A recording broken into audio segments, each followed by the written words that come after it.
에스겔의 9번째 행동 예언, 성벽을 뚫고 행구를 옮겨라. 에스겔 12장 1절에서 16절. 행동 예언의 개요. 하나님께서는 에스겔 선지자에게 성벽을 뚫고 행구를 옮기라고 명령하셨습니다. 이 명령은 세 단계로 분류할 수 있습니다. 낮에 행구를 준비하여 옮겨라. 에스겔서 12장 3절에서 4절에서 인자야 너는 행구를 준비하고 낮에 그들의 목전에서 이사하라. 내가 내 처소를 다른 곳으로 옮기는 것을 그들이 보면 비록 패역한 족속이라도 혹 생각이 있으리라. 너는 낮에 그 목전에서 내 행구를 밖으로 내기를 이사하는 행구같이 하고 라고 말씀하고 있습니다. 여기 행구는 피난을 가거나 급히 떠날 때 챙긴 짐, 보따리를 가리키는데 행구에는 보통 지팡이, 냄비, 그릇, 식량, 돈주머니 등이 들어있습니다. 특히 이사하라와 옮기는 이라는 단어는 히브리어 갈라로 벗기다라는 뜻이며 창세기 9장 21절, 에스겔서 16장 30절에 37절 이는 포로로 끌려갈 때 거의 발가벗기운 채로 질질 끌려가는 모습을 표현하는 단어입니다. 그러므로 하나님께서는 에스겔로 하여금 마치 포로로 질질 끌려가는 모습처럼 행구를 옮기라고 말씀하신 것입니다. 아무리 선지자이지만 사람이 대낮에 거의 발가벗고 포로로 끌려가는 것처럼 물건을 옮기는 행동은 참으로 하기 어려운 일입니다. 말씀에 순종하는 길은 나의 수치와 부끄러움까지도 무릅쓰는 것입니다. 저녁에는 성벽을 뚫고 밖으로 나가라. 두 번째, 에스겔 12장 4절에서 5절에서 저물 때에 너는 그 목전에서 밖으로 나가기를 포로되어 가는 자같이 하라. 너는 그 목전에서 성벽을 뚫고 그리로 쫓아 옮기되라고 말씀하고 있습니다. 여기 뚫고라는 단어는 히브리어 하타르로 파다, 노를 젓다라는 의미입니다. 쉽게 말해 삽이나 곡괭이 등을 가지고 와서 벽돌을 깨고 벽 밑에 굴을 파듯이 구멍을 뚫으라는 것입니다. 해가 져서 사람들이 잠자리를 준비하거나 잠자리에 들기 시작할 때에 에스겔 선지자가 벽을 두드려 부수며 구멍을 내고 있으니 사람들은 그 광경을 보며 미쳤다고 했을 것입니다. 사람들이 아무리 그만하라고 소리를 질러도 에스겔 선지자는 벙어리이기 때문에 그가 그저 묵묵히 계속해서 벽에 구멍을 뚫었을 것입니다. 세 번째, 캄캄할 때에 행구를 어깨에 메고 얼굴을 가리고 땅을 보지 말고 나가라. 에스겔 12장 6절.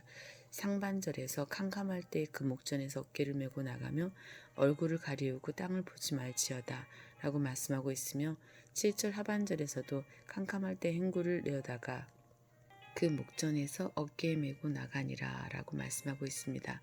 에스겔 선지자가 얼굴을 가리고 땅을 보지 않는 것은 바벨론 포로로 끌려가는 모습이 몹시 치욕스러운 상황이 될 것을 보여줍니다. 사마 15장 30절, 사도 에레미야 14장 3절. 반드시 목전에서 행하라. 네 번째, 하나님께서는 에스겔 선지자에게 이스라엘 백성의 그 목전에서 행하라고 명령하셨습니다.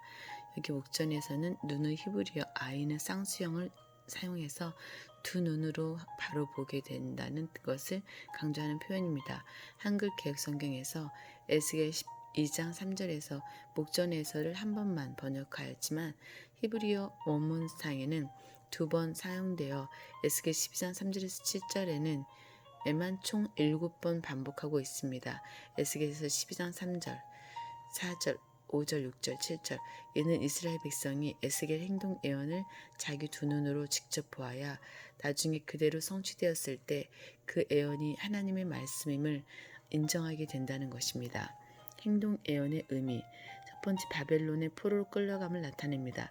에스겔서 12장 4절에 이사하는 행구는 히브리어 켈리골라 또 포로 신세의 물건들이라는 뜻이며 이것은 이스라엘 백성이 반드시 바벨론의 포로로 끌려갈 것을 알려줍니다.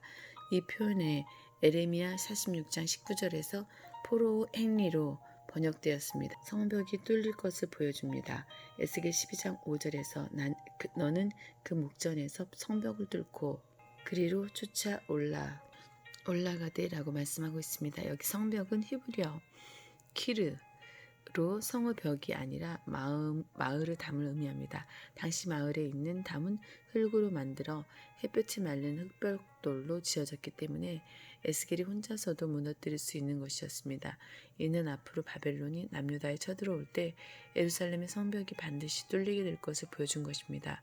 열왕기하 25장 4절 상반절에서 갈대아 사람이 그 성읍을 에워쌌으므로 성벽의 구멍을 뚫은지라 라고 말씀하고 있습니다. 에레미야 52장 7절. 주전 586년 4월 9일에 성벽이 뚫렸고 왕하 25장 1절에 4절, 에레미야 52장 4절에서 7절. 주전 586년 5월 7일에 바벨론 왕의 시대 장관 느부사라단에 의해서 성전과 왕궁이 불살라졌으며 예루살렘 사면 성벽이 모두 다 헐렸습니다.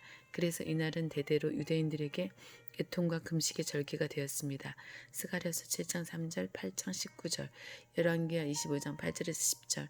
바벨론 왕 느부갓네살의 19년 5월 7일에 바벨론 왕의 신하 시위대 장관 느부사라단이 예루살렘에 이르러 여호와의 전과 왕궁을 사르고 예루살렘의 모든 집을 귀인의 집까지 불살랐으며 시위대 장관을 쫓는 갈대아 온 군대가 예루살렘 사면 성벽을 헐었으며 얼굴을 가리고 땅을 보지 않는 행동 예언은 시드기야 왕에게 그대로 성취되었습니다.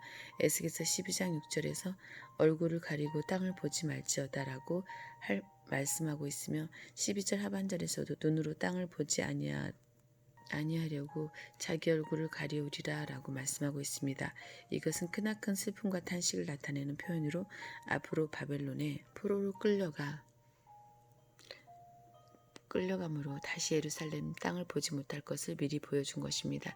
실제로 시드기야는 포로로 끌려갈 때 두 눈이 빠진 채로 끌려갔기 때문에 바벨론 땅조차 보지 못했으며 왕하 25장 7절 다시는 고국으로 돌아오지 못했습니다.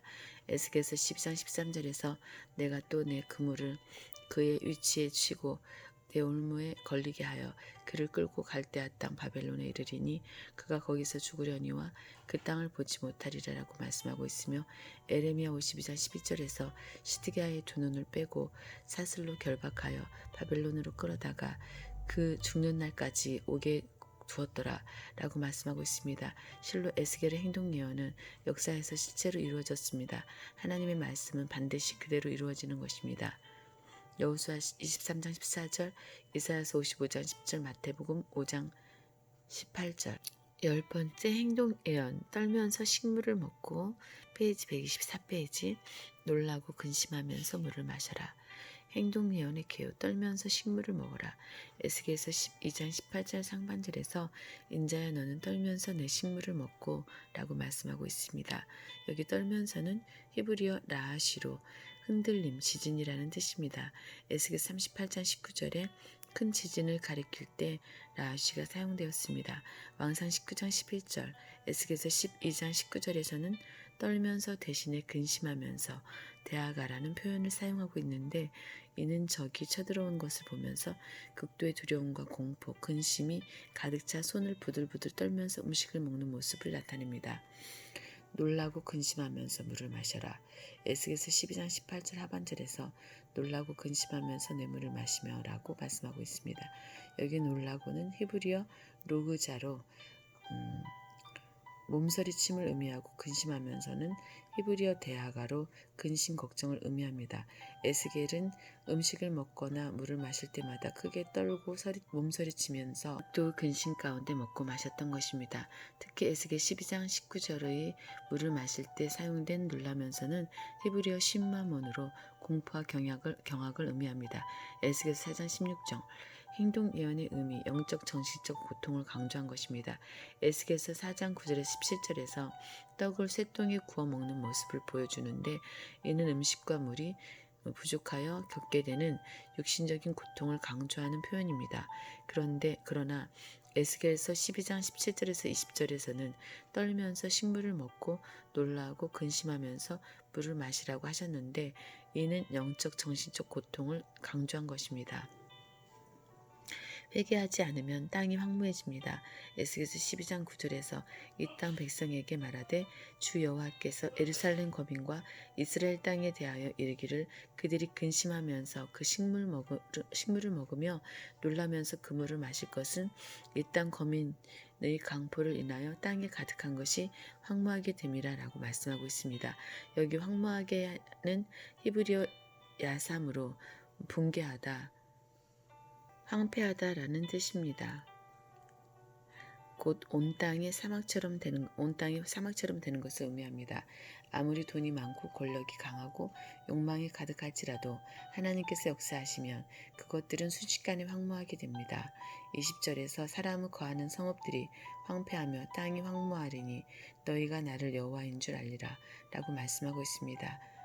역사 속에서도 이러한 모습을 볼 수 있습니다. 로마 귀족들의 휴양 도시였던 폼페이는 돈과 쾌락이 넘치는 풍요로운 도시였지만 주후 79년 8월 24일 베수비오 화산이 폭발하면서 화산재가 바람을 타고 나라와 4m 높이로 도시 전체를 완전히 덮어버렸고 순식간에 도시는 황무해지고 말았습니다. 이스라엘의 땅이 황무해지는 것은 땅이 그 거미를 토해내기 때문입니다.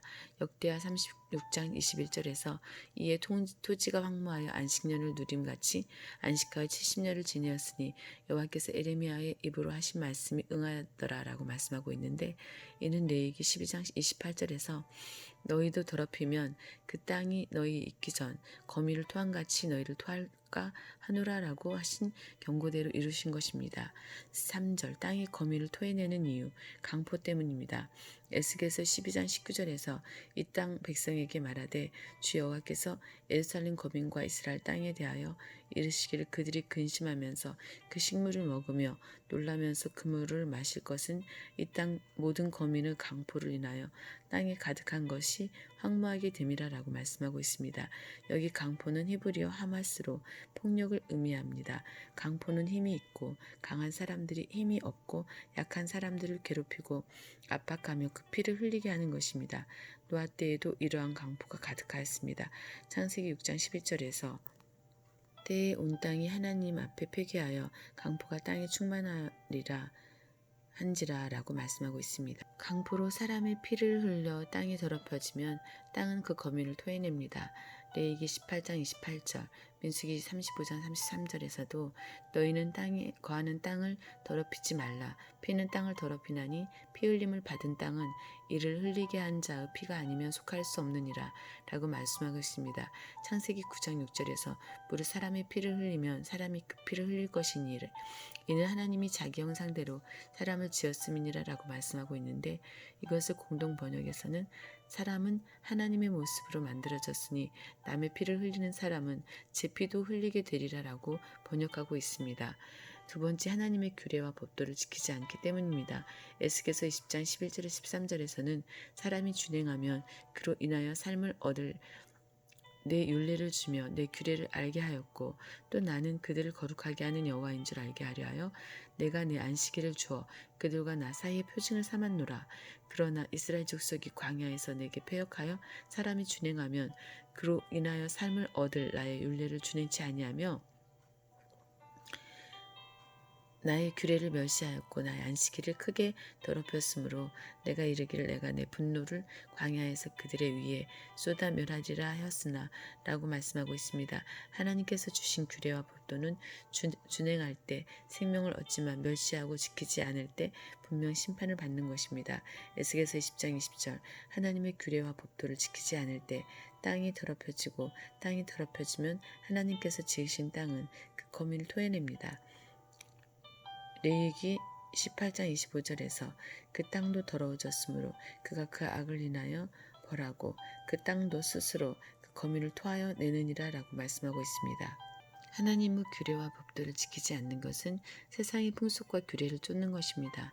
레위기 18장 3절에서 4절에서 너희는 그 거하던 애굽 땅의 풍속을 쫓지 말며 내가 너희를 인도할 가나안 땅의 풍속도 규례도 행하지 말고 너희는 나의 법도를 쫓으며 나의 규례를 지켜 그대로 행하라. 나는 너희 하나님 여호와니라 라고 말씀하고 있습니다. 가나안 땅의 풍속과 규례에는 가증한 성적 범죄가 가득했습니다. 레위기 18장 6절에서 23절 6절에 너희는 고륙 지친을 가까이하여 가치를 범치 말라. 나는 여호와니라 라는 말씀을 필두로 23절까지 온갖 종류의 성적인 죄를 언급하였습니다. 그리고 24절에서 25절에서 너희는 이 모든 일로 스스로 더럽히지 말라. 내가 너희 앞에서 쫓아내는 족속들이 이 모든 일로 인하여 더러워졌고 그 땅도 더러워졌으므로 내가 그 악을 인하여 벌하고 그 땅도 스스로 그 거민을 토하여 내느니라 라고 말씀하고 있습니다. 하나님의 말씀을 지키는 것이 성도의 사는 길입니다.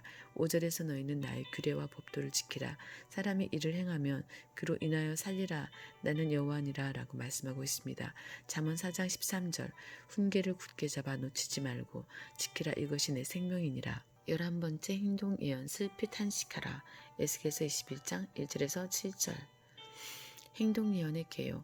에스겔서 21장의 내용은 사로잡힌 지 제7년 주전 591년에 있었던 일입니다.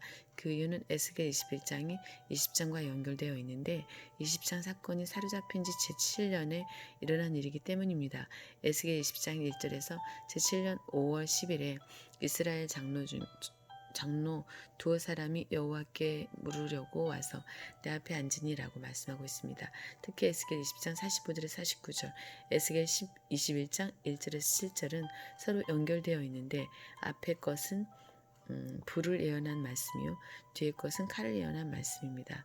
에스겔서 20장 45절에서 49절 예언 방향 남남 남방 46절 에스겔 21장 2절 7절 예루살렘 성소 이스라엘 땅 2절 심판의 도구 불을 일으켜 47절 에스겔서 21장 1절 7절은 칼을 집에서 빼어 3절 심판의 대상은 모든 푸른 나무와 모든 마른 나무 악인과 의인과 악인 3절 심판의 대상은 혈기 있는 자 48절 에스겔서 21장은 혈기 있는 자들 4절 에스겔서 20장 45절에서 49 심판의 지역 남에서 북까지 47절 남에서 북까지 에스겔서 21장 1절에 7절 4절 심판의 지속성 불이 꺼지지 아니하리라 48절 칼이 다시 꽂혀지지 아니하리라 5절 질문 비유로 말하는 자가 아니냐 49절 어찌하여 탄식하느냐 7절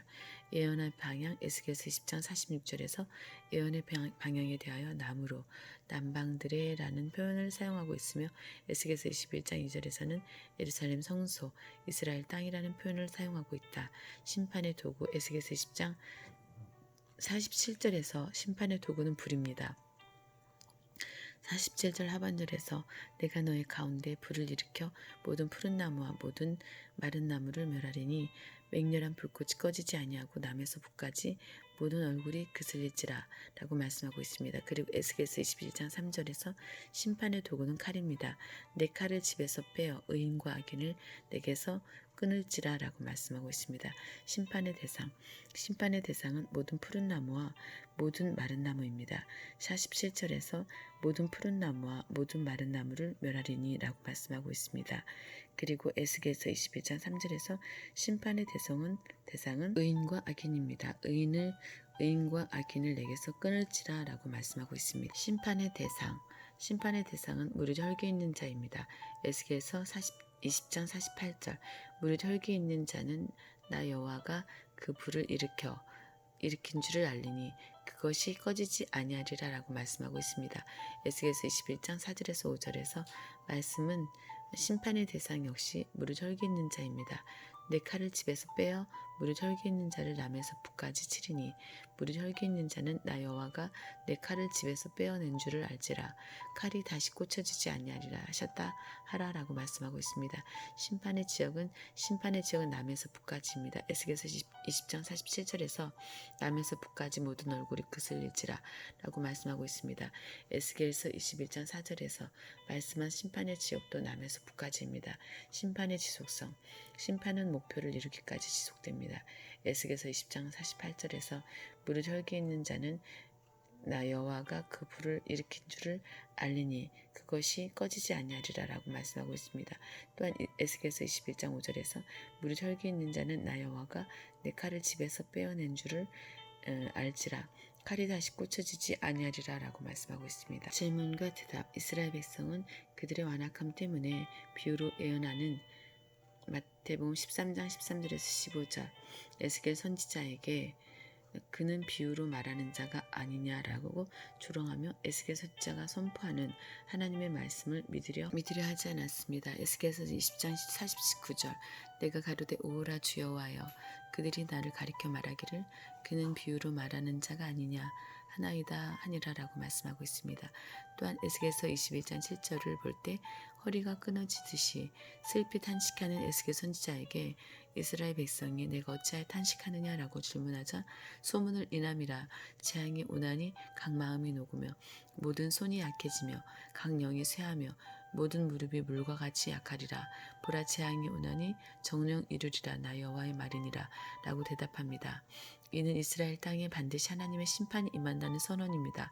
행동예언의 의미 에스겔서 21장 6절에서 인자야 너는 탄식하되 허리가 끊어지는 듯이 그들의 목전에서 슬피 탄식하라 라고 말씀하고 있습니다. 여기 탄식하되와 탄식하라는 히브리어 아나흐로 신음하다라는 뜻인데 이스라엘 백성이 애굽에서 종살이하면서 당하는 고통을 나타낼 때 사용되었습니다. 출애굽기 2장 23절에서 여러 해 후에 애굽 왕은 죽었고 이스라엘 자손은 고역으로 인하여 탄식하며 부르짖으니 그 고역으로 인하여 부르짖는 소리가 하나님께 상달한지라라고 말씀하고 있는데 여기에 나오는 탄식하며가 아나흐입니다. 이 단어가 에스겔에서는 4번 사용되었습니다. 에스겔서 9장 4절, 21장 6절, 2회, 7절, 또한 에스겔 21장 6절을 슬피는 히브리어 메리루트로 맛이 쓰다, 상하게 하다라는 뜻의 히브리어 마라르에서 유래하여 비통 쓰라림이라는 뜻입니다. 이것은 너무나 충격적인 사건을 당하여 비통한 마음으로 우는 상태를 가리킵니다. 하나님께서는 에스겔 선지자에게 허리가 끊어지듯이 슬피 탄식하라고 하셨는데 여기 끊어지는 듯이는 히브리어 시브론으로 파괴, 멸망을 뜻합니다. 이것은 허리가 다친 정도가 아니라 아예 다 부서져서 혼자 힘으로는 도저히 일어날 수 없는 지경을 말하는 것으로 처참한 멸망한 상태를 가리킵니다. 에스겔 선지자는 자기 방에서 혼자 아파하는 것이 아니라 그 당시 포로 공동체의 모든 사람들 목전에서 공개적으로 마치 허리가 끊어지듯이 고통스러워하며 크게 비명을 지르면서 울었던 것입니다. 이는 반드시 닥쳐올 남유다의 멸망이 혹독하고 너무도 고통스러울 것임을 나타내는 것입니다. 탄식하는 자에게 주시는 축복 하나님께서는 민족의 죄악과 심판을 바라보며 탄식하는 자의 이마에 인을 쳐주십니다. 에스겔서 9장 4절에서는 너는 예루살렘 성업 중에 순행하여 그 가운데서 행하는 모든 가증한 일로 인하여 탄식하며 아나의 우는 자의 이마에 펴하라 라고 말씀하고 있습니다. 이에서 6절에서도 늙은 자와 젊은 자와 처녀와 어린아이와 부녀를 다 죽이되 이마에 펴 있는 자에게는 가까이 말라 라고 말씀하고 있습니다. 이처럼 이마에 하나님의 인을 받은 자는 죽음에서 보호를 받습니다. 성도는 에스겔 선지자처럼 민족의 죄악을 걸머지고 탄식하는 자가 되어야 합니다. 예수님께서도 예루살렘을 보시고 탄식하셨습니다. 누가복음 19장 41절에서 가까이 오사 성을 보시고 오시며 라고 말씀하고 있습니다. 여기 오시면은 헬라어 클라이어로 큰 소리로 울부짖다 탄식하다라는 뜻입니다.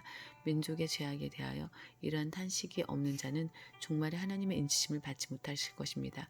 마지막 때 이마에 하나님의 인치심을 받은 자들만이 종말적 환난을 통과할 수 있습니다. 계시록 7장 2절에서 3절, 9장 4절, 14장 1절에서 5절, 마태복음 5장 4절 하나님께 쓰임받는 참된 하나님의 종들은 하나님의 인치심을 받는 자들로 민족의 죄악을 걸머지고 안타깝게 탄식하는 자들입니다. 다니엘서 9장 3절에서 19절 12번째 행동예언 내 넓적다리를 쳐라 페이지 135페이지 행동예언의 개요 하나님께서는 에스겔 선지자에게 부르짖어 슬피 울고 넓적다리를 치라고 명령하셨습니다. 에스겔서 21장 12절에서 인자야 너는 부르짖어 슬피 울지어다. 이것이 내 백성에게 임하며 이스라엘 모든 방백에게 임함이로다. 그들과 내 백성이 함께 칼에 붙임 바 되었으니 너는 내 넓적다리를 칠지어다 라고 말씀하고 있습니다. 여기 부르짖어는 히브리어 자악으로 소리를 지르다라는 뜻이며 슬피 울지어다는 히브리어 얄랄로 울부짖다라는 뜻입니다. 얄랄은 아모스서에서 수많은 사람이 죽은 것을 목격하였을 때 사용되었습니다. 아모스 8장 3절. 그러므로 하나님께서는 에스겔 선지자로 하여금 수많은 사람이 죽은 것을 본 것처럼 큰 소리로 울부짖으라라고 명령하신 것입니다. 또한 넓적다리는 히브리어 야레크이고 치다는 히브리어 사파크인데 찰싹 때리다, 손뼉을 치다, 매질하다라는 뜻입니다. 에레미야 31장 19절에서는 죄의 치욕을 진 거로 부끄럽고 욕됨을 깨닫고 내 볼기 야레크를 쳤사오니 사파크라고 말씀하고 있습니다. 결국 하나님께서는 에스겔 선자로 하여금 힘을 다하여 아주 강력하게 자기 넙석다리를 치면서 큰 소리로 슬피 울부짖으라고 명령하신 것입니다. 행동 예언의 의미. 에스겔 선지자가 부르짖어 슬피 울어야 하는 이유는 칼이 날카롭게 되고 마광되었기 때문입니다. 에스겔서 21장 9절에서 10절에서 인자야 너는 애원하여 이르기를 여호와의 말씀에 칼이여 날카롭고도 마광되었도다. 그 칼이 날카로움은 살육을 위함이요 마광됨은 번개같이 되기 위함이니 우리가 즐거워하겠느냐 내 아들의 홀이 모든 나무를 업신여기는도다 라고 말씀하고 있습니다. 여기 사륙하는 자는 남유다를 침략하는 바벨론을 가리킵니다. 에스겔서 21장 11절 또한 칼이 마광됨은 번개같이 되기 위함이었습니다. 에스겔서 21장 10절 마광되다는 히브리어로 마라트로 빛이 나다, 윤이 나다라는 뜻이며 번개는 신속성을 나타냅니다. 그러므로 칼이 마광되어 번개같이 된다는 것은 칼의 빛이 반사되어 나가듯이 바벨론은 침략이 신속하게 진행되는 것을 나타냅니다. 이렇게 바벨론이 신속하게 침략이 오는 것은 실제로 이루어질 일이기 때문에 에스겔 선지자는 부르짖어 슬피 울어야 하는 것입니다. 12절에서 인자야 너는 부르짖어 슬피 울지어다. 이것이 내 백성에게 임하여 이스라엘 모든 방백에게 임함이로다 라고 말씀하고 있습니다. 여기 임하여는 되다, 뭐뭇이다 라는 히브리어 하야의 완료형으로 이미 바벨론 침략이 이루어진 것처럼 표현하여 바벨론이 반드시 침략해 올 것을 강조하고 있습니다. 또한 넓적다리를 세게 치라고 명령하신 이유는 넓적다리가 온몸을 지탱하고 있는 부분이기 때문입니다. 넓적다리를 세게 치면 온몸이 땅에 고꾸라지듯이 바벨론의 인정사정 없는 무차별적 공격을 받아 남유다가 순식간에 멸망할 것을 선포한 것입니다. 바벨론의 칼이 공격을 당하는 이유 세 번째, 에스겔서 21장 10절에서 그 칼이 날카로움은 살육을 위하며 마광됨은 번개같이 되기 위함이니 우리가 즐거워하겠느냐 내 아들의 홀이 모든 나무를 업신여기는도다 라고 말씀하고 있습니다. 에스겔서 21장 11절 여기 내 아들의 홀은 남유다의 마지막 왕 시드기야의 왕권을 가리키며 모든 나무는 바벨론을 비롯한 남유다 주변의 여러 나라를 가리킵니다. 이것은 남유다의 마지막 왕 시드기야가 주변의 나라들을 업신여긴 것을 가리킵니다. 업신여기는 도다는 히브리어 마스로 거절하다, 멸시하다, 버리다라는 의미입니다. 업신여김의 결과는 업신여김을 받는 것입니다. 마태복음 7장 2절, 마가복음 4장 24절, 누가복음 6장 38절, 마하스는 사무엘상 15장 23절, 26절에서 사울 왕이 이스라엘 여호와의 말씀을 버렸으므로 마하스 하나님께 버림받는다는 마하스 예언에도 사용되었습니다. 성도는 하나님을 업신여기는 자리에 서지 않을 뿐만 아니라 남을 업신여기는 자리에도 서지 말아야 하고 오직 하나님을 경외하며 남을 겸손히 섬기고 아끼는 자리에 서야 합니다.